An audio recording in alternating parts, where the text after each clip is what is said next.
Hello hi, welcome to doubtless class. क्या आपको भी मैथ से डर लगता है? क्या आपकी जिंदगी में मैथ ने अपना भय बना के रखा हुआ है? तो अपना मोबाइल उठाइए, यूट्यूब खोलिए और आइए डाउटलेस क्लास पे। आपके भय को दूर नहीं भगाते नहीं यार, दौड़ाते हैं। ठीक है, फिलहाल मेरे भाई मैं तुम्हारी जिंदगी से इंट्रीगेशन का भय दूर कर रहा हूँ। ठीक है, और इंट्रीगेशन का भय दूर करते करते हम लोग आ चुके हैं तुम्हारे एक्सरसाइज 7.5 के ऊपर। ठीक है, ये एक्सरसाइज तुम्हारा जो है और ये चैप्टर जो है तुम्हारा काफी लंबा है यार। ठीक है ना, मैं इसको 2 महीने 3 महीने से लगा हुआ हूँ, अब पढ़ाने के लिए खत्म हो ही नहीं रहा है। क्योंकि इतना टाइम पता है क्यों लग रहा है? क्योंकि मैं चाहता हूँ ये चैप्टर मैं तुमको बहुत ही अच्छी तरह से पढ़ाऊं और आराम से पढ़ाऊं, हर कंसेप्ट को क्लियर कर करके, ताकि तुम्हें कोई समस्या मेरे भाई नहीं आवे। इसलिए इतना सारा मेरे को टाइम लग रहा है। ओके, तो तुम भी सही से पढ़ना।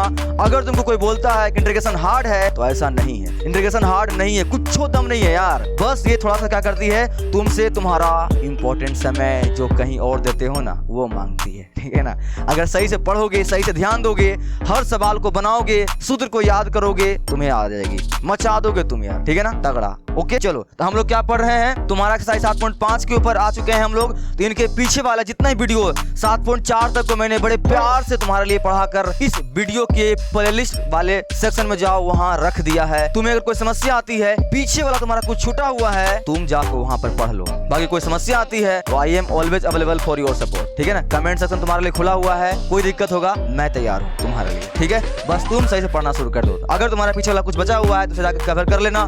आज से शुरू करने वाले हैं हम लोग 7.5। ओके, देखो, हाँ, और मैंने अभी तुम्हें क्या बोला, मैं तुम्हारे लिए अवेलेबल हूँ भाई। I am always available for your support, ताकि तुम्हें अगर कोई समस्या आती है लेक्चर के दरमियान, तुम मुझसे पूछ सकते हो। You can ask me any time. ठीक है ना, मैं तुम्हारे लिए अवेलेबल हूँ। डाउटलेस क्लास फॉर मैथ, अगर यूट्यूब पे जाकर सर्च करोगे डाउटलेस क्लास, तो अब तुम्हें मिलेगा ये वाला चैनल जिसके ऊपर मैं तुम्हें मैथ पढ़ा रहा हूँ। ओके, अगर सर्च करोगे डाउटलेस क्लास इंग्लिश, बस आगे में इंग्लिश लगा दोगे, इसके ऊपर मैं तुम्हें तुम्हारा इंग्लिश पढ़ाता हूँ। आने के बाद तुम्हारा क्लास 10th 11th और 12th के बुक को भी पढ़ाता हूँ, और तुम्हारे इंग्लिश ग्रामर को भी। अगर तुम्हें समस्या आती है, तुम इस चैनल को भी सब्सक्राइब करके रख लो, इंग्लिश पढ़ना है तो। ओके, नेक्स्ट मैं तुम्हारे लिए डाउटलेस_क्लास, ये इंस्टाग्राम आईडी है मेरा, इसके ऊपर भी तुम जाकर मुझे फॉलो कर लो। कोई समस्या आती है तुम यहाँ से भी मेरे से पूछ सकते हो। ठीक है, नेक्स्ट फेसबुक पेज भी है। नेक्स्ट तुम्हारे लिए व्हाट्सएप नंबर भी है भाई। ये व्हाट्सएप नंबर जो है तुम्हारे लिए ऐप का काम करेगी। बस ये ऐप के ऊपर मैं अवेलेबल रहूंगा, व्हाट्सएप के ऊपर मैं अवेलेबल रहूंगा। तुम्हारा कोई समस्या आती है तुम यहाँ से पूछना, मैं बता दूंगा। कोई समस्या आती है फोटो खींच के भेजना, बता दूंगा। ठीक है, टेलीग्राम भी है, ये सभी तुम्हारे लिए ही है। अब तुम क्या कर, सही से पढ़ना शुरू कर दे। कोई समस्या आती है तो I am always available for your support, मैंने बोला ना। ठीक है,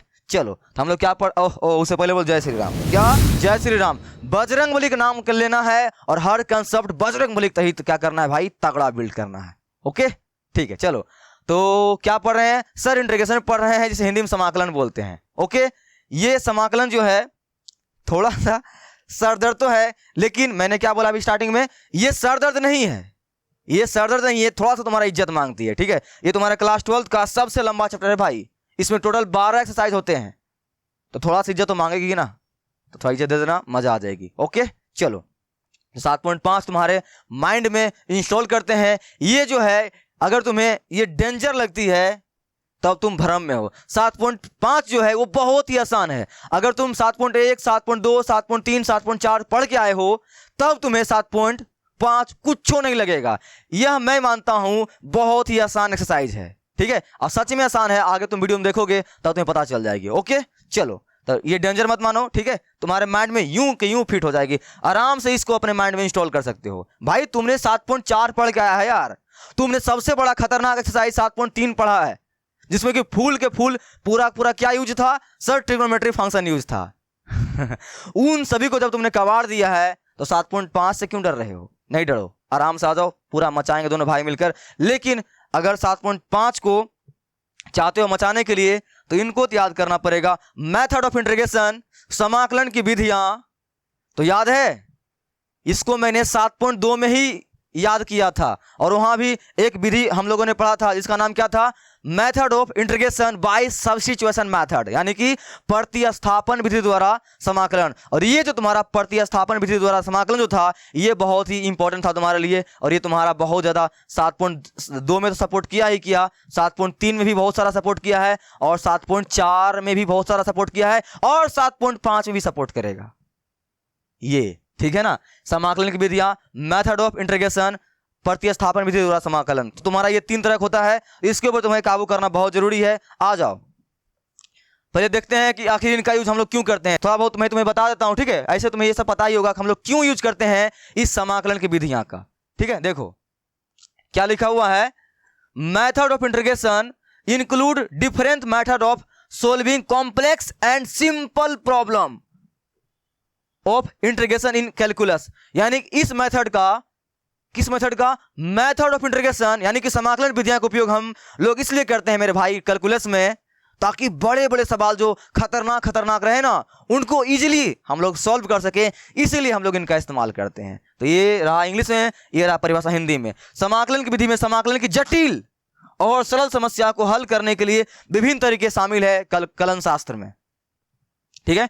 तो मोटा मोटी तौर पर तुम्हें याद रखना है, मेथड ऑफ इंटीग्रेशन समाकलन की विधियां का इस्तेमाल हम लोग इसलिए करते हैं ताकि जो सवाल बड़े बड़े रहे उसको तोड़कर हम लोग इत्तू सा बना दे और सॉल्व कर दे, ठीक है ना।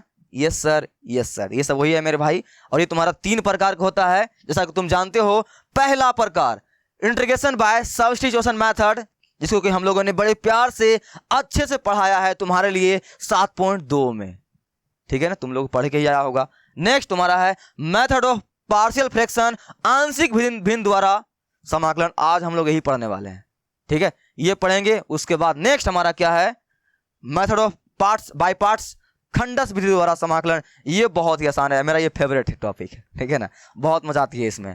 तो चलो हम लोग यहाँ पहुंचने से पहले इनको तो पढ़ना पड़ेगा ना, क्या, आंशिक भिन्न विधि द्वारा समाकलन। हम लोग आज इसी को पढ़ने वाले हैं। तो ध्यान से अब तुम्हारा लेक्चर शुरू होने वाला है, हेडफोन टाइट कर लो और कॉपी किताब लेके सामने बैठ जाओ। अब मजा आने वाली है, बहुत ही आसान है, सच में बहुत आसान है, मजा आएगी। ओके चलो क्या पढ़ने वाले हैं हम लोग, मेथड ऑफ पार्शियल फ्रैक्शन, आंशिक भिन्न विधि द्वारा समाकलन करेंगे। तो देखो मैं तुम्हारा एक मन में कुछ चल रहा होगा, उनको दूर करता हूं। क्या सर, अरे भैया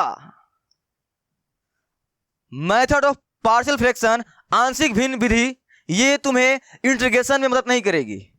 ठीक है, क्या बोल रहे हो सर, हाँ ये इसको इंटीग्रेशन से कोई लेना देना नहीं है। ये जो विधि है इनको इंटीग्रेशन से कोई लेना देना नहीं है। ये बस क्या करते हैं, तुम्हारे बड़े बड़े सवालों को तोड़कर छोटे छोटे टुकड़ों में बांट देते हैं, इससे कि तुम्हें इंटीग्रेशन करने में क्या होती है, आसानी होती है। और मेथड ऑफ इंटीग्रेशन, समाकलन की विधियां के बारे में तुमने भी जस्ट इनके पीछे वाले स्लाइड में क्या पढ़ा था कि ये जो है तुम्हें बड़े बड़े कॉम्प्लेक्स सवालों को जो जटिल होते हैं उनको सॉल्व करने में तुम्हारी मदद करते हैं, ठीक है ना। तो तुम्हारी मदद करते हैं, ये तुम्हें ये इंटीग्रेशन मदद नहीं करने वाली है, ठीक है। तो ये जी क्या बोलते हो, ये मेथड ऑफ पार्शियल फ्रैक्शन जो है, ठीक है, मेथड ऑफ पार्शियल फ्रैक्शन, आंशिक भिन्न।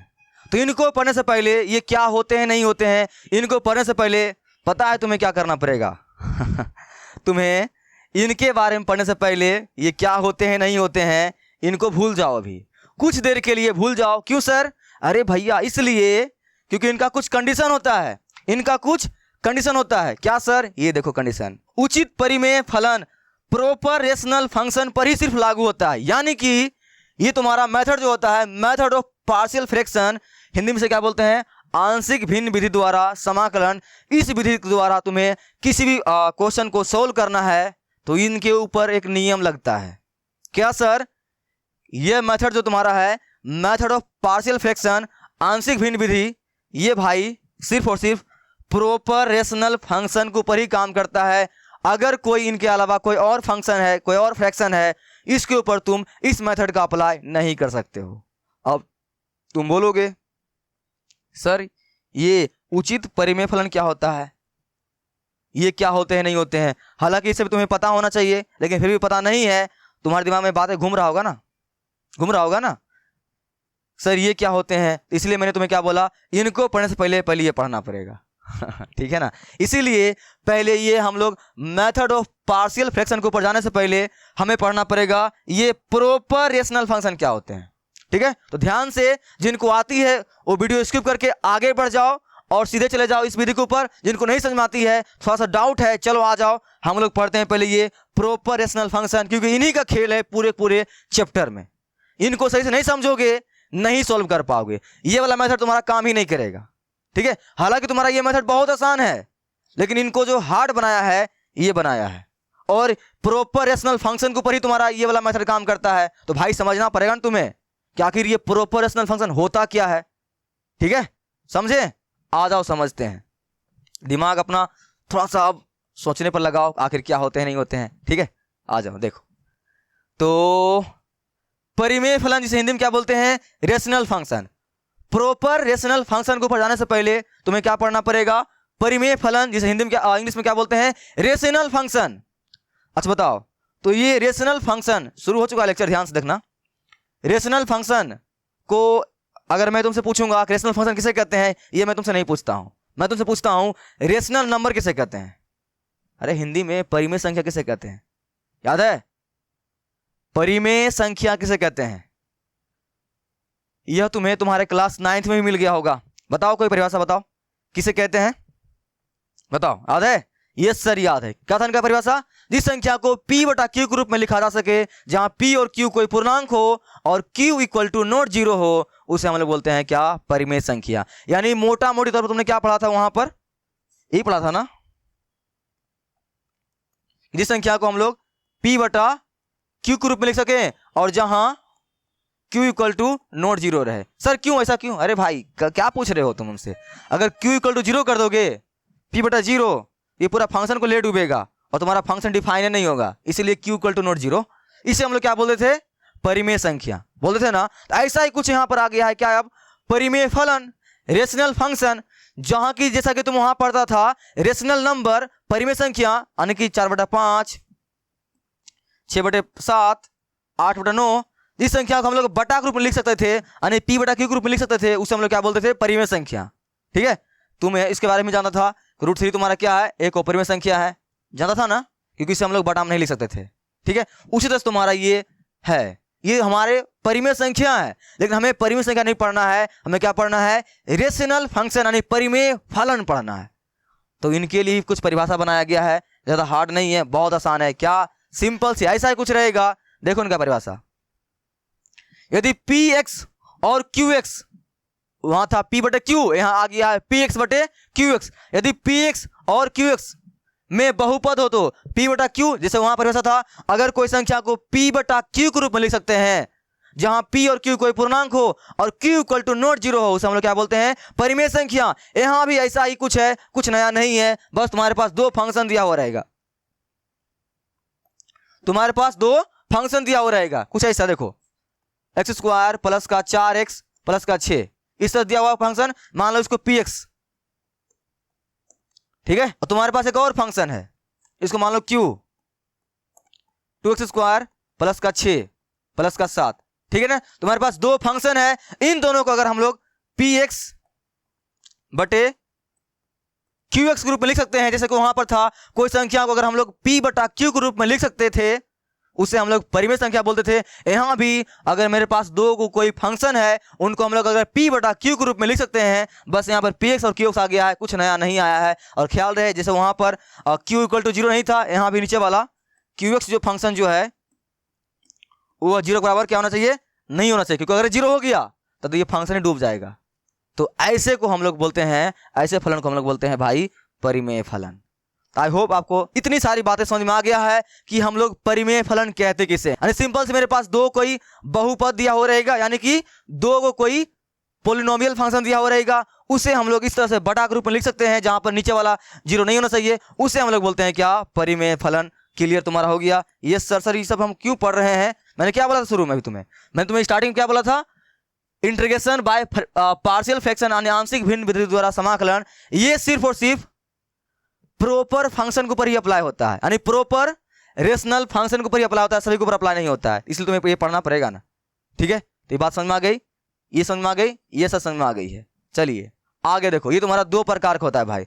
परिमेय फलन जो है ये तुम्हारा दो प्रकार का होता है, यही मेन मुद्दा तुम्हारा है यहाँ पर, या प्रॉपर रेशनल फंक्शन, उचित परिमेय फलन, और नेक्स्ट हमारा क्या है? इम्प्रॉपर रेशनल फंक्शन, विषम परिमेय फलन। इन्हीं को तुम्हें ध्यान से पढ़ना है और तुम्हें अच्छी तरह जानना है कि ये उचित परिमेय फलन क्या होते हैं और विषम परिमेय फलन क्या होते हैं। क्योंकि तुमने अभी क्या पढ़ा था? ये प्रॉपर रेशनल फंक्शन, इसी के ऊपर तुम्हारा क्या होता है? ये अभी जो तुमने क्या था मेथड का नाम? पार्शियल फ्रैक्शन अप्लाई होता है। तो अच्छे से पहचानने के लिए सीखना। चलो हम लोग पढ़ते हैं पहले क्या, प्रॉपर रेशनल फंक्शन। ठीक है, आ जाओ।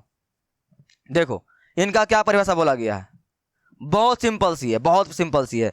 अगर तुम्हें अच्छी तरह से पता हो तो भिन्न क्या होते थे बताओ, कुछ पता है तो? सर भिन्न का मतलब था सर अंश बटे हर। अगर इस तरह से कहीं लिखा हुआ है अंश बटे हर 4/5, यस सर ये क्या है, भिन्न है। यस यस यस भिन्न है, ये अंश बटे हर, न्यूमरेटर बाय डिनोमिनेटर। ठीक है ना, तो नॉर्मल भिन्न इसे हम लोग बोलते हैं। अंश बटा हर के रूप में अगर कुछ लिखा हुआ है उसे हम लोग क्या बोलते हैं, भिन्न। जानते हो ना, जानते हो कि नहीं जानते हो? ये सभी तुम्हें क्लास तुम्हारे 10th 9th में तुमने पढ़ लिया होगा। ठीक है, अगर कोई चीज बटा के रूप में लिखा हुआ है, अंश बटा हर के रूप में, समझ लो भैया ये भिन्न है ना। तो यहाँ पर कुछ नहीं है, बस वहां पर जो संख्या होता था उसी को यहाँ पर इन्होंने फंक्शन में कन्वर्ट कर दिया है, तो डरने का नहीं। ओके चलो, अब बात यहाँ रही उचित परिमेय फलन हम लोग किसे कहते हैं, क्योंकि पढ़ना तो यही है, मेन बात मुद्दा तो यही है भैया। उचित परिमेय फलन यानी कि प्रॉपर रेशनल फंक्शन हम लोग किसे कहते हैं? बहुत सिंपल सा है, बहुत सिंपल सा है। क्या क्या, अगर ध्यान से देखो, अगर 4/8 लिखा हुआ है, 4/8 लिखा हुआ है, अगर 4/8 लिखा हुआ है, इसे तुम क्या बोलोगे, ये उचित तुम्हारा भिन्न है। क्या ये उचित भिन्न है? अभी हम लोग आएंगे तुम्हारा ये प्रॉपर रेशनल फंक्शन, तुम ये समझो ना, ये भी समझ में आ जाएगा। आई बात समझ में? Yes sir. ये कैसे सर, कैसे कैसे सर, कैसे कैसे पकड़ते हैं सर? किसी को अगर डाउट है ये कैसे सर, कैसे बोले आप ये उचित भिन्न है सर, ये उचित भिन्न है सर, इंग्लिश में proper function, proper fraction sir, कैसे कैसे? अरे सिंपल सी भाई, अगर मेरी बातों को ध्यान से सुनना, अगर हर जो है वह बड़ा हो किससे, अंश से, हर जो है बड़ा हो किससे, अंश से, यानी कि न्यूमरेटर बटे डिनोमिनेटर। अगर डिनोमिनेटर बड़ा है न्यूमरेटर से, ठीक है, न्यूमरेटर से अगर बड़ा है, अगर तुम्हारा न्यूमरेटर से बड़ा है डिनोमिनेटर यानी कि अंश से हर बड़ा है, तब तुम्हारा ऐसा भिन्न कहलाता है उचित भिन्न। तो मेरी बात है, कुछ तुम्हें समझ में आई क्या? क्या अगर लिखा हुआ है 2/3, ये क्या बोलोगे सर, ये उचित भिन्न है सर? यस उचित भिन्न है। ये क्या है, उचित भिन्न है। 8/2 ये तुम्हारा उचित भिन्न नहीं है भाई, नहीं है उचित भिन्न, ये नहीं है। अगर नीचे वाला छोटा हो जाए ऊपर वाला बड़ा हो जाए, इसे तुम लोग उचित भिन्न नहीं बोलोगे। तो बात समझ में आई कि नहीं समझ में आई? आई? यस सर समझ में आ गई। आई होप तुम्हें ये उचित भिन्न का कंसेप्ट क्लियर हो गया होगा। क्या सर, अगर अंश क्या अंश बड़ा हो जाए हर से, तो ये क्या होता है, उचित भिन्न नहीं होता है। ठीक है, हर केस बार तुम्हारा हर बड़ा होना चाहिए। हर क्या होना चाहिए भाई, हर बड़ा होना चाहिए अंश से। ठीक है, 7/10 होना चाहिए, ये चलेगा। 10/7 नहीं चलेगा, नहीं चलेगा, ये 10/7 नहीं चलेगा। हर बार हर जो है, ये हर जो है, हर बड़ा होना चाहिए अंश से। ठीक है, हर जो है बड़ा होना चाहिए अंश से। अगर ऐसा है कोई भिन्न, उसे तुम लोग क्या बोलोगे, सर ये उचित भिन्न है। ठीक है, ये तो हम लोग बात किए हैं अपना बचपन वाला इन कंसेप्ट 10th वाला उचित भिन्न के बारे में। अब हम लोग बात करते हैं अपना आज का कंसेप्ट, क्या सर, उचित परिमेय फलन। तो भाई ऐसा ही कुछ यहाँ भी आने वाला है, कुछ नया क्या है, नहीं है, सिंपल सी ये उदाहरण देख इसका, सिंपल सी। यहाँ तुम्हें क्या देखना है, क्या देखना है तुम्हें, क्या कि ऊपर वाला जो बहुपद दिया हुआ है, अभी तुमने पढ़ा था रेशनल फंक्शन किसे बोलते हैं हम लोग। सिंपल से मेरे पास 2 को बहुपद दिया हुआ रहेगा, 2 पोलिनोमियल फंक्शन दिया हुआ रहेगा, px बटे qx। तो px बटे क्या दिया हुआ रहेगा, qx, है ना। तो ये px बहुपद का जो घात आएगा, जो पावर आएगा, जो px बहुपद का जो घात आएगा, ये px बहुपद का जो घात होगा भाई, क्या घात, पावर, वह जो है नीचे वाले के घात से, नीचे वाले घात से कम होना चाहिए। क्या होना चाहिए, कम होना चाहिए। क्या, कम होना चाहिए। यानी कि तुम ऐसे बोल सकते हो, ये px का घात, px का घात कम होना चाहिए, क्यू एक्स के घात से, ठीक है। Power of P x less than power of Q x, ठीक है। पी एक्स का जो पावर होना चाहिए वह क्यू एक्स के पावर से कम होना चाहिए। अभी तुमने यही तो पढ़ा था कि ऊपर वाला जो है भाई इस तरह से अगर लिखा हुआ है तो ऊपर वाला जो अंश है वो हमेशा नीचे वाले से छोटा होना चाहिए, तभी जा क्या होगा तुम्हारा, वो एक उचित भिन्न होगा। इसे देखें, यहाँ पर हर बड़ा है, सॉरी यहाँ पर हर छोटा है, अंश क्या है, बड़ा है, ये तुम्हारा उचित भिन्न क्या है, नहीं है। ये तुम्हारा उचित भिन्न नहीं है भाई, नहीं है उचित भिन्न। ये कब होगा उचित भिन्न, जब हर जो है वो बड़ा होगा और अंश छोटा होगा, ठीक है। आई बात समझ में। उसी तरह से तुम्हें यहां समझना है कि पी एक्स बटे क्यू जो लिखा हुआ रहेगा तो नीचे वाला बहुपद का घात, नीचे वाले पोलिनोमियल फंक्शन का घात वह बड़ा होना चाहिए, उसका डिग्री बड़ा होना चाहिए, और ऊपर वाला जो है उनका छोटा होना चाहिए। हर बार ऐसा होना चाहिए, तभी जाकर तुम उसे क्या बोलोगे, वह फंक्शन जो दिया हुआ है एक प्रॉपर रेशनल फंक्शन दिया हुआ है। तुम्हारे लिए एक एग्जांपल है, पहले तुम इनका स्क्रीनशॉट ले लो, ये छोटा मोटा रफ नोट याद रखना, ठीक है।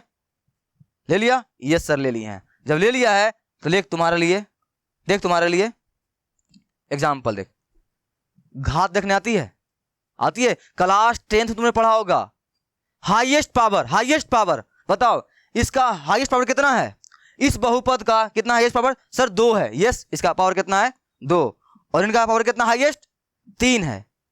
क्या है, 3। तो मैंने क्या सिखाया था, नीचे वाले बहुपद का पावर यानी डिग्री ज्यादा होना चाहिए ऊपर वाले के बहुपद से। तो ऊपर वाले बहुपद का यहां पावर कितना है, 2, और नीचे वाले कितना है, 3। यस, यह तुम्हारा क्या है, एक प्रॉपर रेशनल फंक्शन है। और तुम्हें यह बात जानकर खुशी होगी कि अगर कहीं पे ऐसा कोई फंक्शन तुम्हें मिले तो इसके ऊपर तुम आंख मूंद कर तुम अपना जो नियम, तुम्हारा प्यारा सा नियम है क्या, पार्शियल फ्रैक्शन, वह लगा सकते हो। तो तुम्हें मैं इतना सारा कहानी जो सिखा रहा हूं इसी के लिए सिखा रहा हूं, तुम्हें हर बार क्वेश्चन में यह चेक करना पड़ेगा कि जो फंक्शन तुम्हें इंटीग्रेशन के लिए दिया गया है क्या वो फंक्शन एक प्रॉपर रेशनल फंक्शन है कि नहीं है, हिंदी में क्या वो एक उचित परिमेय फलन है कि नहीं है, यह तुम चेक करोगे। अगर वे एक प्रॉपर रेशनल फंक्शन यानी ये एक उचित परिमेय फलन अगर है, तभी जाकर मेरे भाई तब तुम इसके ऊपर तुम्हारा जो पार्शियल फ्रैक्शन है वो लगा पाओगे, ठीक है।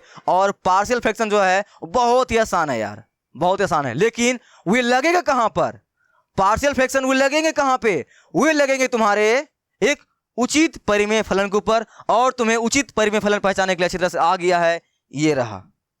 ऊपर वाला जो भिन्न रहेगा यानी जो बहुपद रहेगा उनका हमेशा डिग्री यानी पावर नीचे वाले से कम होना चाहिए। क्लियर? यस सर, क्लियर हो गया। आई होप तुम्हारा कंसेप्ट मेरे भाई क्लियर हो गया है। अब तुम पहचान लोगे, ठीक है, कि ये उचित परिमेय फलन किसे कहते हैं। सिंपल सी, तुम्हारे पास अगर 2 बहुपद दिया हुआ रहेगा पी एक्स और क्यू एक्स, और ये बटा में लिखा हुआ है पी एक्स बटे क्यू एक्स, तो हर बार क्यू एक्स का घात यानी क्यू एक्स का डिग्री, क्यू एक्स का पावर ऊपर वाले से कम होना चाहिए। सॉरी, उल्टे बोल दिया, गलती बोल दिया मैंने, ध्यान रखना। क्यू एक्स का पावर यानी घात डिग्री हमेशा ऊपर वाले से ज्यादा होना चाहिए। क्या? ज्यादा होना चाहिए। फॉर एग्जाम्पल देख लो, यहां पावर 3 है, यहां पावर कितना है, 2, ठीक है। ये तुम्हारा क्या है, एक उचित परिमेय फलन है। यहां तुम आंख बंद कर पार्शियल फ्रैक्शन लगा सकते हो। तो पूरे चैप्टर में हम लोग इस खेलने वाले हैं कि जो रहेगा प्रॉपर फंक्शन यानी कि उचित परिमेय फलन, उसके ऊपर हम लोग क्या करेंगे, अपना पार्शियल फ्रैक्शन का जो नियम है थोप देंगे। जो नहीं होगा तब क्या करेंगे सर, हाँ तब क्या करेंगे, तब तुम्हारा थोड़ा सा काम मेरे भाई बढ़ जाएगा, ठीक है ना। तब तुम्हारा थोड़ा सा काम क्या हो जाएगा, बढ़ जाएगा। उसे कूट कर अगर कोई फंक्शन जो दिया है तुम्हारे लिए यहाँ पर इंटीग्रेट करने के लिए, अगर वो एक उचित परिमेय फलन नहीं है, यानी कहने का मतलब क्या है, उसका नीचे वाला पावर बड़ा नहीं है ऊपर वाले से, वे क्या है, एक विषम परिमेय फलन है, तो उनको मार पीट कर तुम्हें क्या करना पड़ेगा, एक पहले उचित परिमेय फलन बनाना पड़ेगा, फिर जाकर तुम उसके ऊपर क्या कर सकते हो, अपना तुम्हारा जो नियम है पार्शियल फ्रैक्शन वो लगाना पड़ेगा तुम्हें। तो तुम्हारा थोड़ा सा काम बढ़ जाएगा, ठीक है। यही तुम्हें ध्यान रखना है। इसलिए तुम्हारा चैप्टर ये थोड़ा सा तुम्हें हार्ड लगेगी, लेकिन ऐसा कुछ नहीं है, हम लोग तुरंत कर लेंगे, ठीक है। चले आगे, इनका स्क्रीनशॉट ले लो, लेना चाहते हो तो ले लिया इसे। चलो आगे। अब अगला टाइप क्या है तुम्हारा है, इम्प्रॉपर रेशनल फंक्शन। तो तुम ये भी तो जान लो कि इम्प्रॉपर रेशनल फंक्शन यानी कि विषम परिमेय फलन कहते किसे हैं? तुम्हें अच्छी तरह से पता चल गया होगा क्योंकि तुम क्लास 12th में हो, इतना दिमाग तुम्हारे पास है क्या सर? अरे भैया, जो उचित परिमेय फलन नहीं होगा वही हो जाएगा क्या? विषम परिमेय फलन। क्यों ऐसे नहीं याद रख सकते हो? सिंपल सी। तो उचित परिमेय फलन का क्या कंडीशन था कि नीचे वाला हर का घात हमेशा ऊपर वाले से बड़ा होना चाहिए। अगर ऐसा है तो ये क्या है? एक उचित परिमेय फलन है। ऐसा नहीं है तो फिर ये है क्या? क्यों इतना दिमाग क्यों लगाना? देखो यहाँ पर लिखा हुआ वही तो बात लिखा हुआ। लेकिन यहाँ एक बात और इन्होंने खास क्लियर किया है। इस बात के लिए बच्चा बहुत बार कंफ्यूज करता है। मैं नहीं चाहता हूं तुम कंफ्यूज करो। क्या सर? देखो इनका एग्जांपल देखो तब क्लियर होगा। देखो ऊपर वाला कितना पावर है सर? 2 है पावर। देखना 3 डिग्री कितना है सर? 2। नीचे वाले का डिग्री सर 2। सर बराबर आ जाए तो? भैया बराबर भी आ जाए तब भी वो एक उचित परिमेय फलन नहीं होगा। बराबर भी नहीं आना चाहिए, ठीक है ना? हमेशा नीचे वाला का जो पावर है, जो डिग्री है, ऊपर वाले से बड़ा होना चाहिए। ऊपर वाले का औकात कभी भी नीचे वाले कितना नहीं हो चाहिए। अगर बराबर भी आता है तब भी भाई वो उचित परिमेय फलन नहीं होगा। ठीक है, ये बात का ध्यान रखना। हमेशा नीचे वाले यानी हर का पावर यानी घात डिग्री ऊपर वाले से बड़ा होना चाहिए। अगर बड़ा है तभी जाकर ये तुम्हारा उचित परिमेय फलन है। ठीक है, ये बात का खास ख्याल रखना। यहां बराबर था, यहां देखो ऊपर वाला क्या तुम्हारा है? पावर बड़ा है। कितना है? 3 है। और नीचे वाले कितना है? डिग्री 2 है। ये तुम्हारा क्या है? ये क्या है सर? यह एक उचित परिमेय फलन नहीं है। ठीक है ना? ये तुम्हारा उचित परिमेय फलन क्या है? नहीं है। यह क्या है? एक विषम परिमेय फलन है। तो तुम्हें मेरे भाई पूरे क्वेश्चन में यही चुनना है। ठीक है, ये नहीं कि अंधे की तरह सभी के ऊपर हम लोग पार्शियल फ्रैक्शन लगा रहे हैं। नहीं करना है, ऐसा नहीं करना है। पार्शियल फ्रैक्शन तुम्हें उसी के ऊपर लगाना है जो तुम्हारा क्या है? एक उचित परिमेय फलन है। और तुम्हें एक उचित परिमेय फलन पहचानने के लिए अच्छी तरह से आ गया है कि हर बार नीचे वाला बहुपद यानी पोलिनोमियल फंक्शन का घात बड़ा रहेगा ऊपर वाले से। ठीक है, चलो अब तुम्हारे मन में ये बात चल रहा होगा सर ये उचित परिमेय फलन सर नहीं है। ठीक है, नहीं है सर? हाँ जान गए सर। सर उचित परिमेय फलन और विषम परिमेय फलन सर पहचानने के लिए आ गया है। प्रोपर रेशनल फंक्शन और इम्प्रॉपर रेशनल फंक्शन सर मेरे को पहचानने के लिए आ गया है। हाँ ठीक है, इनका स्क्रीनशॉट ले लो। ले लिया? Yes sir. तो सर अब यहां पर बताइए, आपने मेरे को बताया है, ये तुम्हारा डाउट है सर, आपने बताया है कि जो पार्शियल फ्रैक्शन जो है ये मेथड सिर्फ उसी के ऊपर अप्लाई होगा जो एक उचित परिमेय फलन होगा। तो क्वेश्चन में क्या हमको सर हमेशा उचित परिमेय फलन ही दिया हुआ रहेगा? नहीं। अगर तुम डायरेक्ट क्वेश्चन में उचित परिमेय फलन दिया हुआ है तब तो आंख बंद कर कर लगा दो पार्शियल फ्रैक्शन, आराम से, कोई दिक्कत नहीं है। लेकिन अगर सर उचित परिमेय फलन नहीं दिया हुआ रहेगा, तब ऐसा कुछ आ जाएगा, तब मेरे भाई तुम्हें क्या करना पड़ेगा? उसको कन्वर्ट करना पड़ेगा, बदलना पड़ेगा। ठीक है, किसमें? प्रॉपर में। तो आ जाओ, यही सिखाते हैं तुम्हें कैसे बदलते हैं। ध्यान देना कैसे बदलते हैं। अभी हम लोग पार्शियल फ्रैक्शन के ऊपर जाएंगे, तुम्हें सवाल भी सॉल्व करके दिखाएंगे भाई। लेकिन पहले इन सभी को समझ लेना अच्छी तरह से। ओके, तो पहला लेक्चर आज का है इंट्रोडक्शन है 7.5 का। इसमें ध्यान से तुम्हें देखना है, तभी जाकर आगे सवाल को सॉल्व कर पाओगे। नहीं देखोगे ढंग से सवाल नहीं सॉल्व कर पाओगे, अटक जाओगे। इसलिए ध्यान से। ठीक है, चलो चलते हैं। आखिर उचित परिमेय फलन अगर कोई नहीं है तो उसे हम लोग उचित परिमेय फलन कैसे बनाएंगे इसी बारे में पढ़ते हैं। तो आ जाओ आगे चलो। यस, ये तुम्हारा दिया हुआ है, कुछ नियम कानून दिया गया है। ठीक है, तुम्हें उतना नहीं सोचना है। ठीक है, तुम्हें उतना क्या करना है? नहीं सोचना है। ये तुम्हारे लिए है, इनको स्क्रीनशॉट ले लेना बाद में। क्या है इनके लिए? ये देखो नियम, इनका तुम पहले स्क्रीनशॉट ले लो अच्छी तरह से। ले लिया? ये तुम्हें काम आने वाली है। लेकिन एक वैसा फंक्शन जो कि उचित परिमेय फलन नहीं है, एक विषम परिमेय फलन है, यानी कि प्रॉपर रेशनल फंक्शन नहीं है, वो क्या है? इम्प्रॉपर रेशनल फंक्शन है। तो ऐसे फंक्शन को प्रॉपर रेशनल फंक्शन में यानी कि उचित परिमेय फलन में बदलने के लिए मेरे भाई तुम्हें लॉन्ग डिवीजन मेथड का इस्तेमाल करना पड़ेगा, यानी कि भाग देना पड़ेगा। क्या देना पड़ेगा सर? भाग देना पड़ेगा। तो तुम्हें अलजेब्रा वाला भाग आती है? जिसे आती है वीडियो स्किप करो, आगे बढ़ जाओ। जिसे नहीं आती है उसे सिखाना पड़ेगा। लेकिन तुम क्लास 12th में हो और नहीं आती है तो ये तो मेरे भाई बहुत गलत बात है। ठीक है, तुम्हें आना चाहिए। ठीक है, क्या तुम्हें आना चाहिए? तो कैसे बदलोगे? आजा तुम्हें मैं यही सिखाता हूं, ध्यान से सीखना। इस मेथड के ऊपर हम लोग आएंगे बाद में। पहले तुम्हें क्या करना पड़ेगा? अगर कोई फंक्शन दिया हुआ है, अगर वो प्रॉपर है यानी उचित परिमेय फलन है, तब तो कुछ सोचना ही नहीं है, तब तुम्हारा काम आसान हो गया। लेकिन अगर वे उचित फलन क्या है, नहीं है, वो एक इम्प्रॉपर फंक्शन है, तब तुम्हें क्या करना पड़ेगा, भाग विधि से तुम्हें उसे कन्वर्ट करना पड़ेगा प्रॉपर में। तो तुम्हें भाग विधि आना चाहिए। तो आज मैं तुम्हें एक क्वेश्चन से मिलवाता हूं। एक क्वेश्चन तुम्हारे लिए है, तभी जाकर तुम ये सभी जो मेथड तुम्हारा है, ये कपाड़ छिलन मेथड है तुम्हारा, ठीक है, ये जो कुछ दिया हुआ है ये सभी तुम्हारा बहुत आसान मेथड है यार। तुम्हें ये देखकर लग रही होगी सर ये याद होगी क्या, अरे भाई मिनटों में याद कर लोगे यार। इसके ऊपर हम लोग आएंगे, इसके ऊपर हम आएंगे, बाद में आएंगे, पहले ध्यान देखो, ठीक है। ऐसा मूड मत बनाओ, क्या सर ये क्या, ऐसा मत बनाओ, ठीक है, ऐसा मत बनाओ, बहुत आसान है ये। पहले तुम यहाँ एक क्वेश्चन से मिलो। ये रहा तुम्हारे पास क्वेश्चन, ये रहा, देखो। पहले तुम हमको बताओ, यहाँ जो ये क्वेश्चन दिया हुआ है, ये क्वेश्चन दिया हुआ है, क्या यह एक उचित परिमेय फलन यानी प्रॉपर रेशनल फंक्शन है या नहीं है? है या नहीं है? बताओ, क्या तुमने सीखा था अभी? उचित परिमेय फलन यानी कि प्रॉपर रेशनल फंक्शन कैसे पहचानते हो? सिंपल सी, हर जो है डिनोमिनेटर वो उसका घात जो है ऊपर वाले से हमेशा क्या होना चाहिए सर, बड़ा होना चाहिए, बड़ा, यही ना। अगर बड़ा नहीं है तो ये क्या है, एक उचित परिमेय फलन क्या है, नहीं है। बताओ तुम यहाँ पर अगर इनका तुम डिग्री देखोगे कितना है भाई, सर 2 है। मेरे भाई डिग्री देखने आती है ना, हाईएस्ट पावर कितना है यहाँ पर, 2 है ना, एक्स स्क्वायर ही है ना, 2। यहाँ कितना ऊपर में 3 है, देखो ये 2 भी है, उससे मतलब नहीं है। उस बहुपद का, उस पोलिनोमियल फंक्शन का तुम्हें हाईएस्ट पावर देखना है, कितना इस ऊपर वाला में 3 है, नीचे वाला कितना है 2। भैया ये तो गलती हो गया, ये तो गलती हो गया सर।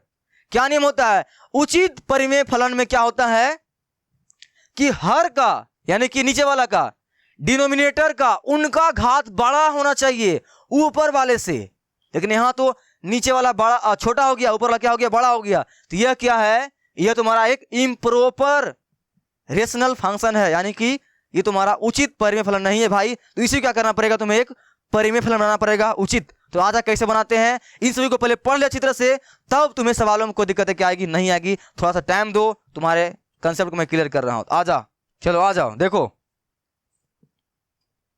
पहले बताओ, यह एक उचित परिमेय फलन नहीं है। मैं ऐसा बोल रहा हूं, तुम्हें कोई दिक्कत क्या, नहीं ना।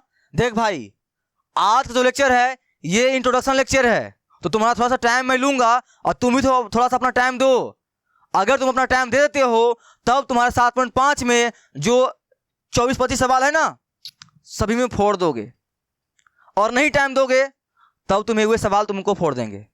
तो थोड़ा ध्यान से सीखो, अच्छे से मैं सिखा रहा हूं, समझ। हम लोग सवालों पर आएंगे, पहले हम लोग अगर कोई उचित परिमेय फलन नहीं है तो उसको हम लोग कैसे बनाएंगे यह सीख लेते हैं, फिर चले जाएंगे हम लोग अपने मेथड के ऊपर आराम से। फिर तुम्हारे सवालों को सॉल्व करना क्या करेंगे, हम लोग शुरू कर देंगे। थोड़ा ध्यान से, ओके। ये तुम्हारा क्या है, नहीं है। क्यों सर, क्योंकि नियम क्या होता है भाई, पी एक्स बटे क्यू एक्स।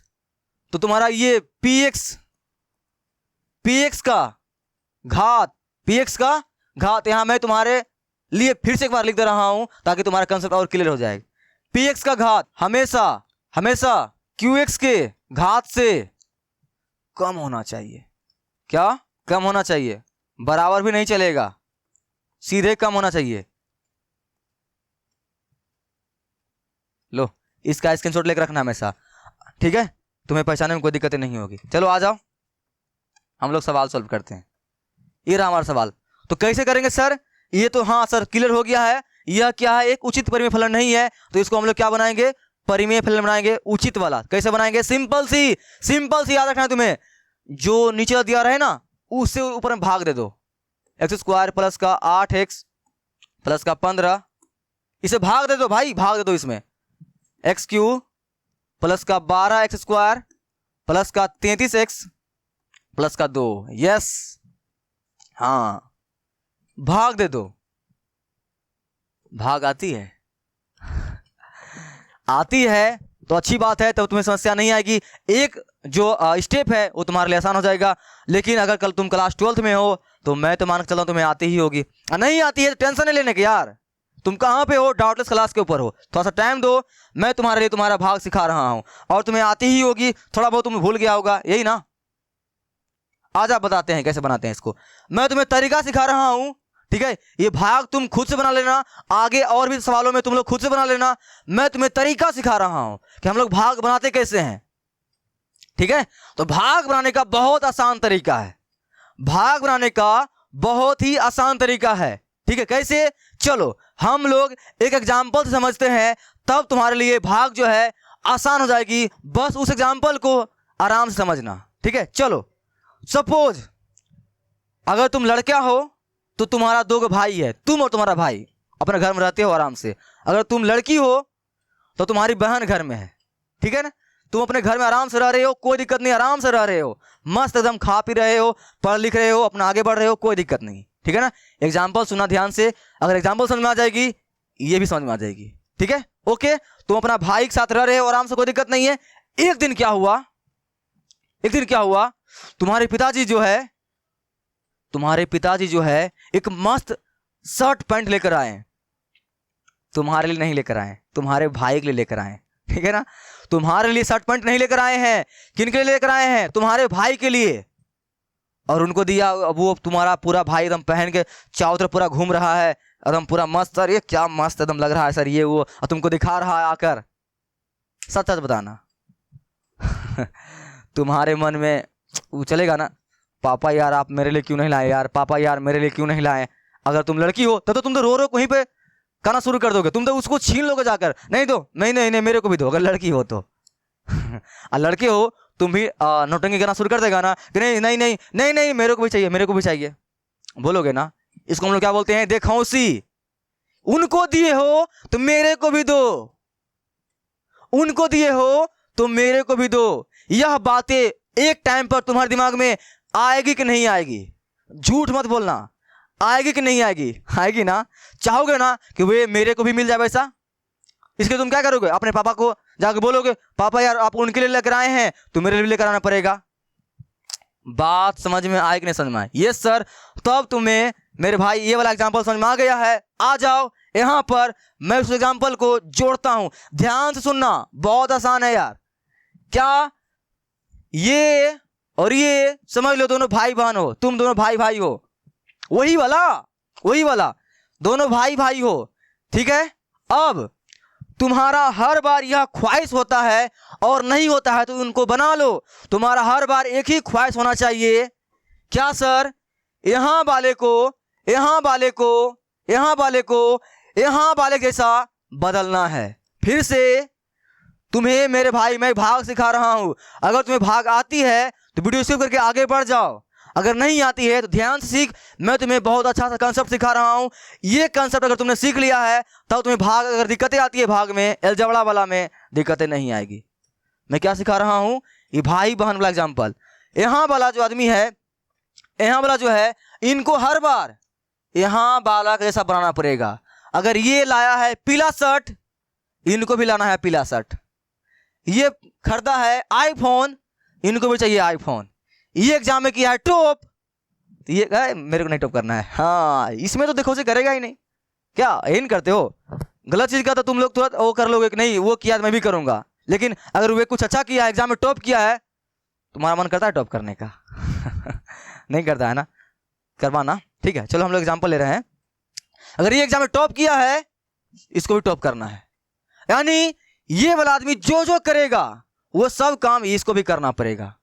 तो अब तुम्हें समझ में आ गया है कि मैं तुम्हें क्या समझना चाहता हूं। अब मैं सवालों को प्रोटेक्ट करता हूं, ये कंसेप्ट याद रखना कि तुम्हें हर बार यहां वाले को यहां वाले के जैसा बनाना है। फिर से तुम्हें हर बार यहां वाला को यहां वाला के जैसा बनाना है। ठीक है, चलो। और इसमें भी एक बात का ध्यान रखना कि सिर्फ पहला की देखना, बाकी भाड़ में जाओ से तुम्हें मतलब नहीं है। पहला की देखना। क्या सर, इनके पास एक्स स्क्वायर है ना, सॉरी एक्स क्यू है ना, यानी इसके पास एक्स कितना है, 3 है, एक्स क्यू है, इसके पास एक्स स्क्वायर ही है। ओहो, गड़बड़ हो गई ना। तो क्या करेंगे, सिंपल से बताओ, इस एक्स स्क्वायर में कितना से गुना करें यहाँ एक्स क्यूब मिल जाए। सर एक्स से गुना कर देंगे, हाँ तो कर दो ना भैया, एक्स से गुना हो गया। बस मेरे भाई तुम्हें बस यही करना है हर बार। ठीक है, आई बात समझ में कि हर बार यहाँ वाले को यहाँ वाले जैसा बनाना है और इनका फर्स्ट देखना है, इनका फर्स्ट देखना है। बाकी इसके अलावा क्या क्या लिखा हुआ है वहाँ, उनसे तुम्हें कोई मतलब नहीं होना चाहिए। बस तुम्हारे दिमाग में यही चलना चाहिए, यहाँ और यहाँ पहला पहला। तो यहाँ पर क्या एक्स क्यू है और यहाँ एक्स स्क्वायर है, तो कायदे से इनको इनके जैसा बनाना पड़ेगा। तो इनके जैसा बनाने के लिए यहाँ पर एक्स क्यू है, यानी कि यहाँ एक्स स्क्वायर ही है, तो इस एक्स स्क्वायर में कितना गुना करें एक्स क्यू बन जाए, एक्स से ही गुना करना पड़ेगा। बस अब जब लिख दिए हो, अब क्या कर दो, ये चुपचाप इससे जो यहां ये लिख दिए हो, इनसे बारी बारी से सभी में गुना कर दो। अब यहां लिख दो नीचे में, बन गया तुम्हारा ये। ठीक है, तो ये पहला सवाल था, तुम्हें समस्या नहीं आई होगी, आई हो मैं मान के चलता हूं। ठीक है, चलो गुना कर दो। अब x square sir x Q, चिन्ह ध्यान रखना, यहां भी प्लस यहां भी प्लस, क्या होगा प्लस 8, यहां अंक तो है ही नहीं, तो 8 के 8 उतर जाएगा। और यहां पर एक्स सर एक्स स्क्वायर, लिखो एक्स स्क्वायर। ठीक है, नेक्स्ट यहां एक्स यहां प्लस, यहाँ भी प्लस, तो प्लस चिन्ह का भी ध्यान रखना। और यहाँ एक्स है, यहाँ अंक है, तो क्या होगा सट जाएगा जाकर 15x। वाह, थोड़ा सा नीचे चिन्ह खींचना। ठीक है, ये मैं उनके लिए बता रहा हूं जिनको नहीं आती, जिनको आती है आप अपना टाइम वेस्ट मत कीजिए, आप आगे बढ़ जाइए। अगर देखने का मन है तो देखिए। ठीक है, और यहाँ चिन्ह बदलने के लिए मत भूलना, अगर यहाँ तुम्हारा प्लस है, अगर यहाँ प्लस है चिन्ह बदलता है भाई, यहाँ प्लस है क्या हो जाएगा minus, plus minus plus minus, ध्यान रखना। अगर यहाँ माइनस रहेगा तो क्या बन जाता है प्लस, हमेशा चिन्ह बदल देना। और एक बात खास ख्याल रखना, जब यहाँ चिन्ह बदल जाते हैं तो ये चिन्ह जो था तुम्हारा प्लस प्लस का, इनका वैल्यू खत्म हो जाता है। ठीक है, तो तुम्हारा ये माइनस ये प्लस, इनको मत देखना है, इनको मत देखना, ये जो चिन्ह चेंज करते हो ना यहाँ पर, उनके उसके बाद तुम्हारा इनका वैल्यू खत्म हो जाता है। यहाँ प्लस यहाँ माइनस, ये गया। नेक्स्ट ये 12x स्क्वायर में से घटेगा, कहेगा सर यहाँ तो प्लस है सर, जुटेगा कहीं नहीं। मैंने क्या बोला, जब नीचे चिन्ह चेंज कर दोगे तो इनका वैल्यू खत्म हो जाता है। ठीक है, यस। तो यहाँ 12x स्क्वायर है, यहाँ पर 8x स्क्वायर है, कितना बचेगा घट के भाई, ध्यान रखना, घटेगा कि नहीं घटेगा, ध्यान रखना। यहाँ एक्स स्क्वायर, यहाँ एक्स स्क्वायर सेम सेम है ना, आराम से घटेगा।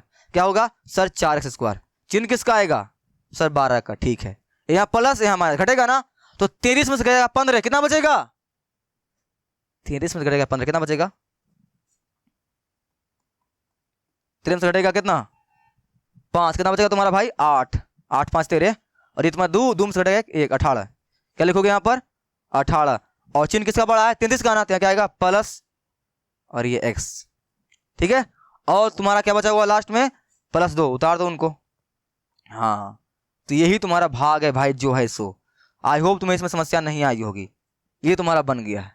ठीक है, क्या बन गया है, अभी और भाग लगेगी, अभी और भाग लगेगी जब तक। अब देखो यहाँ क्या है तुम्हारा, अब इनको जो है इसके जैसा बनाना है, इनको जो है इसके जैसा बनाना है। तो यहाँ पर क्या है 4x स्क्वायर है, हमेशा पहला देखना है। यहाँ 4x स्क्वायर है, यहाँ कितना है सिर्फ x स्क्वायर है, तो इसके पास x स्क्वायर है, इसके पास x स्क्वायर है ही, क्या कमी है, इसके पास 4 है, इसके पास 4 नहीं है, प्लस लगा हुआ है, तो लिख दो +4। यस, +4। आई बात समझ में, यस सर। अब जब +4 लिख दिए हो तो फिर से इसी जैसा क्या करना पड़ेगा, सभी मल्टीप्लाई करना पड़ेगा भाई। यानी करने का मतलब क्या है, इस 4 से सभी में गुना करके लिख दो यहाँ पर, तो 4 से गुना करोगे एक्स स्क्वायर में, कितना आएगा 4x स्क्वायर। यस, नेक्स्ट इस 4 से गुना करोगे 8 में, कितना आएगा चरतिया बोल रहे हैं, 8 चौक 32, यहाँ भी प्लस यहाँ भी प्लस 32x। ठीक है, और इस 4 से गुना करोगे 15 में, कितना आएगा 15 चौक 60। थोड़ा सा नीचे चिन्ह खींचना। ठीक है, अब यहाँ चिन्ह चेंज करो, तो चिन्ह चेंज करने तुम्हें आती है, यहाँ नहीं कुछ प्लस तो क्या हो जाएगा माइनस, यहाँ प्लस तो क्या हो जाएगा माइनस, यहाँ प्लस तो यहाँ क्या हो जाएगा माइनस। ओके, ठीक है ना, यस सर हो गया। अब क्या करोगे, इसको घटाओगे, घटाओ, ये 4x स्क्वायर ये तुम्हारा हर बार कटेगा भाई, ध्यान रखना, गया। अब तुम्हारा क्या होगा, यहाँ पर देखना ध्यान से, घटेगा कि नहीं घटेगा।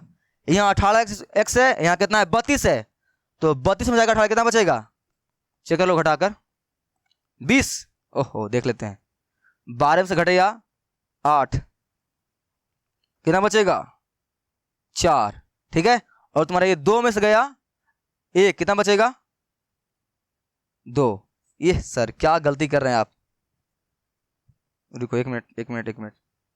32 में घटेगा 18, 12 में से घटेगा 8, कितना बचेगा 4, ये बचा 2, और 2 में से घटेगा 1, 14 बचेगा ना। हाँ, यहाँ लिख दो कितना 14।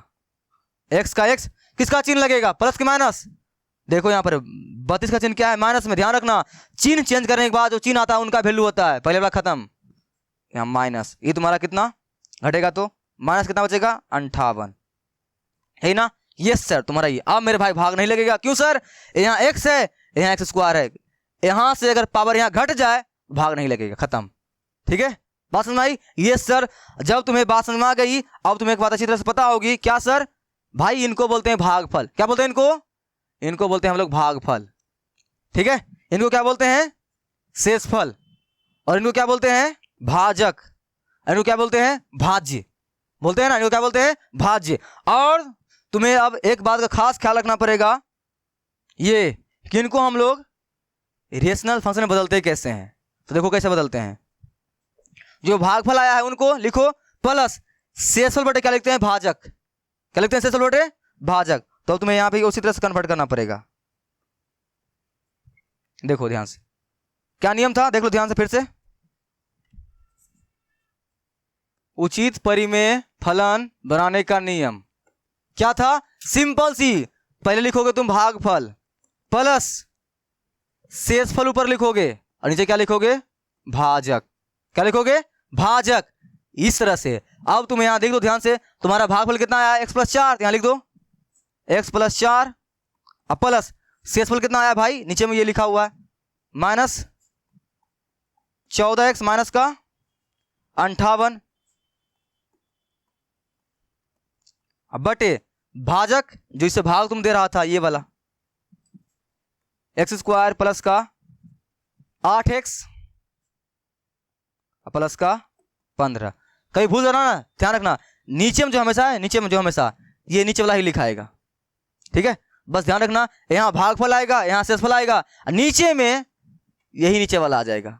तो तुम्हारा ये जो है भाई, ये जो है एक क्या है उचित परिमेय फलन है। तो तुम्हारा थोड़ा सा दिमाग जो है इसी में खराब हो सकता है, बाकी तुम्हारा दिमाग खराब नहीं होगा। अगर प्रॉपर रेशनल फंक्शन पहले से दिया हुआ है, वो ऑलरेडी उचित परिमेय फलन है, तब तुम्हें सीधे लगा देना है पार्शियल फ्रैक्शन। नहीं तो तुम्हें क्या करना पड़ेगा, उसको इस तरह से भाग देकर कन्वर्ट कर कर बदलना पड़ेगा। और ये देख बहुत आसान है, ये ज़्यादा हार्ड नहीं है। देख अब इसको देखो ध्यान से, ये x है, नीचे वाला कितना पावर है x², यानी घात कितना है x², और ऊपर वाला कितना है डिग्री सर 1 है। देखो नहीं कुछ कितना 1 है, नीचे कितना x² है, तो नीचे वाला पावर बेसी हो गया ना। जैसे नीचे वाला पावर क्या हो जाएगा बेसी, यानी ज्यादा, ये क्या होते हैं एक उचित परिमेय फलन हो जाता है। तब तुम्हारा ये बन गया। इनको तुम सीधे इंटीग्रेट मार दोगे, इनको इंटीग्रेट करने के लिए क्या करोगे पार्शियल फ्रैक्शन का यूज करोगे। ठीक है, तो यही था तुम्हारा जो भी था, और ये मैंने तुम्हें बड़े प्यार से सिखाया है, जिनको नहीं आता होगा उनके लिए। ठीक है, ओके हो जाएगा ना।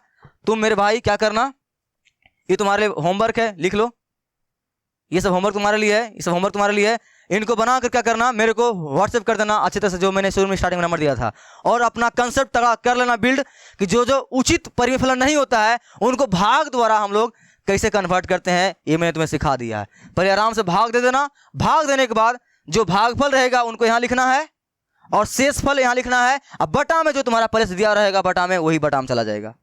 ठीक है, बाकी तुम और अच्छे के लिए इनका स्क्रीनशॉट आप लोग ले लीजिए। ध्यान रखिएगा, अगर कोई फंक्शन प्रॉपर नहीं है, यानी कि उचित भिन्न नहीं है, तब क्या करेंगे, उसको हम लोग भाग लगाएंगे, और भाग लगाने के बाद उसमें जो भागफल आएगा उसको यहाँ लिखिएगा, और बाकी शेषफल के ऊपर लिखिएगा, नीचे जो आपका जो रहेगा वही को वही लिखा जाएगा। ठीक है, इसका स्क्रीनशॉट लीजिए, इंग्लिश में भी हिंदी में भी।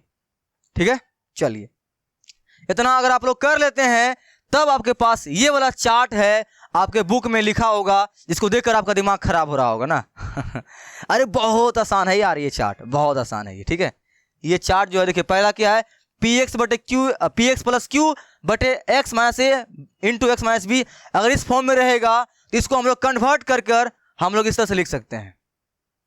इनका इस्तेमाल मैं कराऊंगा आपको, जब हम लोग क्वेश्चन बनाएंगे ना तो साथ साथ में करवाऊंगा आपको, टेंशन मत लीजिए, आपका कंसेप्ट क्लियर हो जाएगा। बस आप प्रैक्टिस करना मत छोड़िएगा। जितना ज़्यादा प्रैक्टिस कीजिएगा उतना ज़्यादा आपको पकड़ होगा। इन सभी को अभी मैं बताऊंगा कैसे आपको याद करना है। ये पहला टाइप हुआ।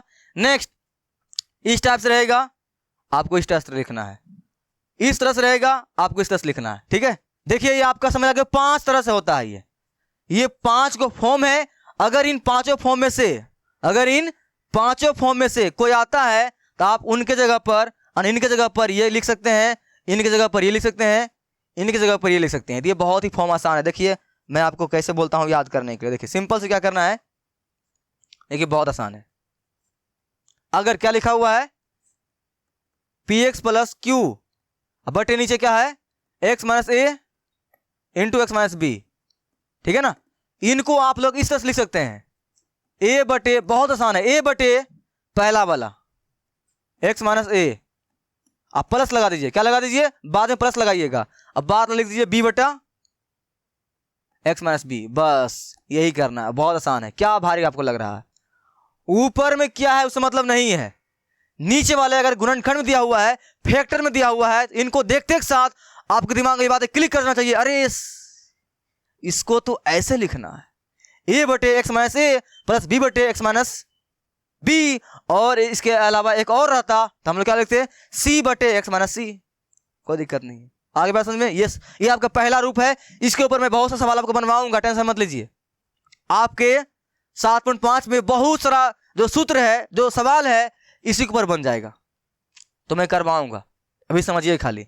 नेक्स्ट आपका क्या है, आपका नेक्स्ट इस टाइप से हो सकता है पी एक्स प्लस क्यू बटे एक्स माइनस ए का होल स्क्वायर।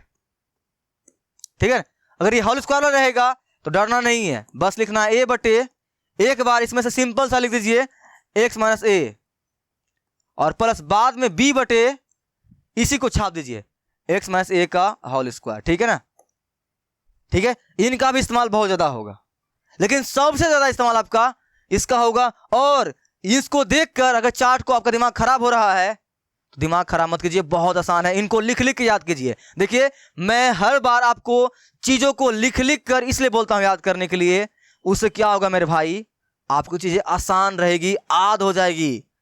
सिर्फ देख देख कर याद करने से चीजें याद नहीं होती है, उसको लिख लिख के याद कीजिएगा, आपको याद रहेगी। और वैसे भी आप इनको सही से याद नहीं कीजिएगा तो आपको सवाल को देखते साथ समझ ही नहीं आएगा कि यहाँ पर कौन सा फॉर्म लगेगा, कौन सा सवाल के ऊपर बैठ रहा है। फिर वहां आपका दिमाग खराब होने लगेगा, फिर लगेगा आपको नहीं ये हार्ड है, फिर एक्सरसाइज कोई सवाल बनेगा नहीं, आपका दिमाग खराब हो जाएगा। और फिर क्या कीजिएगा, आप उस एक्सरसाइज को ही छोड़ दीजिएगा।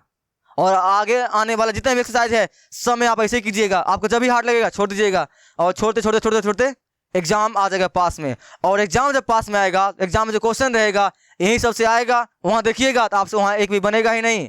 और बनेगा नहीं आप चले जाइएगा डिप्रेशन में, फिर आप बोलिएगा मैथ हार्ड है। अरे भाई किसने बोला मैथ हार्ड है, बस जैसा बोल रहा हूं वैसा पढ़ना शुरू कीजिए। ठीक है, इस बात का ध्यान रखिएगा। अलग अलग रहे, अलग अलग कर दीजिए। स्क्वायर में रहे एक बार सिंपल लिख दीजिए उसी को, एक बार उसी के स्क्वायर में लिख दीजिए, छाप दीजिए, खत्म। नेक्स्ट थर्ड देखिए, बहुत आसान है। नेक्स्ट देखिए, अगर यहां रहेगा इस बार ऊपर में आ जाएगा आपका क्वाड्रेटिक। ठीक है, P X square plus Q X plus R, quadratic आने की 2 घात रह जाएगा। और नीचे रहेगा आपका इस तरह से x minus a x minus b into x minus c. इस बार 3 दिया हुआ रहेगा। तो मैंने क्या बोला, डरना नहीं है आपको, यही लगेगा यार, यही लगेगा। बस ए बटे छापिए पहला वाला एक्स माइनस ए, प्लस फिर बाद में बी बटे एक्स माइनस बी, फिर बाद में सी बटे एक्स माइनस सी। अगर इसके अलावा और भी होता तो डी बटे, खत्म। आई बात समझ में, बहुत आसान है ये। ठीक है, हो जाएगा। चलिए चौथा नंबर देखिए, चौथा भी बहुत आसान है। कैसे दिया हुआ रहेगा, इस तरह दिया हुआ रहेगा। देखिए अगर यहां दिया हुआ है फिर से quadratic P X square plus Q X plus R, but नीचे दिया हुआ है आपका एक्स माइनस ए का whole square into x minus B. Sir sir sir ये कैसा आ गया? अरे भैया नहीं डरना है, अभी मैंने आपको इतना रहेगा इनको करने के लिए सिखाया था ना। देखिए 2 नंबर में बस पहले उतना लिखिए। इसलिए मैंने क्या सिखाया था, ऊपर में क्या है उससे मतलब नहीं है आपको, आपको बस नीचे के ऊपर फोकस करना है। नीचे इसके लिए मैंने क्या सिखाया था सर, ए बटे सिखाए थे, ए बटे इनको पहले अकेला लिखते हैं एक्स माइनस ए, और फिर बी बटे फिर इन्हीं को स्क्वायर में लिख देते हैं।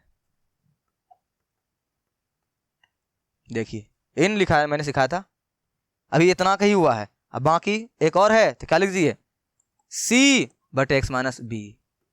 बस क्या आपको हार्ड लगा ये बताइए? ये 4 आपका है, मैं लिख रहा हूं आपके सामने, हार्ड लग रही है। इनको आप 10-10 बार लिख लीजिएगा अपने कॉपी के ऊपर, जब तक आपको ये फॉर्म याद नहीं हो जाए, क्योंकि जब फॉर्म याद होगी तभी आप ये काम कर पाइएगा। क्या सर, क्या सर? देखिए देखिए, ये सवाल को देखते साथ आप पकड़ लीजिएगा। अच्छा यहां पर कौन सा फॉर्म लगेगा बताइए, यहां कौन सा फॉर्म लगेगा बताइए? अरे सर ये लगेगा पी एक्स प्लस क्यू बटे एक्स माइनस ए इंटू एक्स माइनस बी, नहीं है ना? बस इनको किस तरह से लिखिएगा, ए बटे पहला दीजिए एक्स माइनस ए और प्लस बी बटे एक्स माइनस बी, यही ना? इसके ऊपर इन सवालों को हम लोग तोड़ देंगे, सॉल्व कर देंगे, तो आपको ये फॉर्म याद रहेगी, तभी आप सवाल को देखते साथ पकड़ पाइएगा उनके ऊपर क्या लगाना है। ठीक है, नेक्स्ट देखिए, ये इनको हम लोग तोड़ देंगे, ए स्क्वायर माइनस बी स्क्वायर के ऊपर, इसी के ऊपर आ जाएगा। नेक्स्ट आपको देखिए, ये 3 को बोला है भैया, 3 को बोला है, तो डरते हैं क्या? नहीं ना? तो इसी तरह सवाल को बनाना है आपको। सवाल आपके लिए हलवा लगने लगेगी अगर आपको ये फॉर्म याद हो जाएगी तो। ये 3 को लिख के याद कीजिए प्लीज, बहुत आसान है ये। ठीक है, एक और बचा हुआ है, मैं इनको लिख देता हूं यहां पर 5 नंबर, क्या? P X square plus Q X plus R, अब बट नीचे भी आपका रहेगा, थोड़ा सा ये अलग टाइप का है, ध्यान दीजिएगा, एक्स माइनस ए, और यहां आपका आ जाएगा कोई क्वाड्रेटिक आ जाएगा, यानी x square plus B x plus का सी। ये वैसा क्वाड्रेटिक है जिनका कि आप लोग गुणनखंड नहीं कर सकते हैं। ठीक है, इनका आगे अब गुणनखंड संभव नहीं है। अगर इनका गुणनखंड हो जाएगा तब तो ये आराम से इसके ऊपर सेट कर जाएगा, इसके ऊपर सेट कर जाएगा, 3 को वाला के ऊपर नहीं करेगा। एक ऑलरेडी दिया हुआ है, इनका गुणनखंड करेंगे 2 को और आ जाएगी, इनके साथ 3 को हो जाएगा, तो इनके ऊपर हम बैठा देंगे। लेकिन याद रखिएगा ये नियम का उपयोग आपको तब करना है जब यहां वाला क्वाड्रेटिक का गुणनखंड आगे संभव नहीं है। तो इनको कैसे लिखेंगे? सिंपल सी वैसा ही लिखेंगे, ए बटे एक्स माइनस ए, है ना, प्लस बस यहां पर जो क्वाड्रेटिक रहेगा, जो द्विघात रहेगा, उनको आप इस तरह से लिखिएगा, क्या? बी एक्स प्लस सी, अब बटे नीचे वाला छाप दीजिए। ठीक है, ए एक्स स्क्वायर प्लस का बी एक्स प्लस का सी लीजिए। अब बात रही यहां पर सर ये ए बी का मान कैसे निकालेंगे? इन सभी को मान निकालने के मैं आपको सिखाऊंगा जब मैं आपको सवाल करवाऊंगा 7.5 का। तब ये सभी बातें क्या था, आपका थ्योरी था जो आपको मदद करेगी 7.5 के सवालों को तोड़ फोड़ मचाने में, अटैक करने में उनके ऊपर। तो इनको आप क्या कीजिएगा मेरे भाई, लिख के याद कीजिएगा। इन सभी को क्या कीजिएगा, लिख के याद कीजिएगा, ज्यादा हार्ड नहीं है। ठीक है, यस, इनको लिख के याद कर लीजिएगा, तभी आप सवालों को देखकर पकड़ पाइएगा उनके ऊपर कौन सा फॉर्म लगेगा। ठीक है, इतना कर लीजिएगा तब। अच्छा ऐसा मूड मत बनाइए, ठीक है, ऐसा दिमाग नहीं खराब करना, बहुत आसान है ये। ठीक है, चलिए, और ये आपका पहला फॉर्म है, इस टाइप से कहीं दिखेगा, हम लोग उनको इस तरह से लिख देंगे और यहां से ये भी मान निकालेंगे, सवाल तुरंत सॉल्व कर देंगे। नेक्स्ट इस टाइप से रहेगा, 3 को दिया होगा, 3 को हम तोड़ देंगे। और को पता है ये आंशिक भिन्न क्यों आया है? 7.4 आप पढ़े थे ना, उसमें नीचे में क्या दिया हुआ था, परफेक्ट स्क्वायर बनाकर उनको हम लोग सॉल्व कर देते थे। लेकिन इनमें क्या रहेगा, परफेक्ट स्क्वायर का अलावा क्यू आ जाएगा, पावर 4 आ जाएगा, फिर आपका दिमाग खराब हो जाएगा। इन्हीं को आसान बनाने के लिए आपका आया है क्या, पार्शियल फ्रैक्शन। और ध्यान रखिएगा ये सभी जो मेथड जो आपका है, ये सिर्फ और सिर्फ पार्शियल फ्रैक्शन जो इस्तेमाल होने वाला है, ये जो तरीका है पार्शियल फ्रैक्शन का, सिर्फ और सिर्फ उचित भिन्न के ऊपर ही अप्लाई होगा।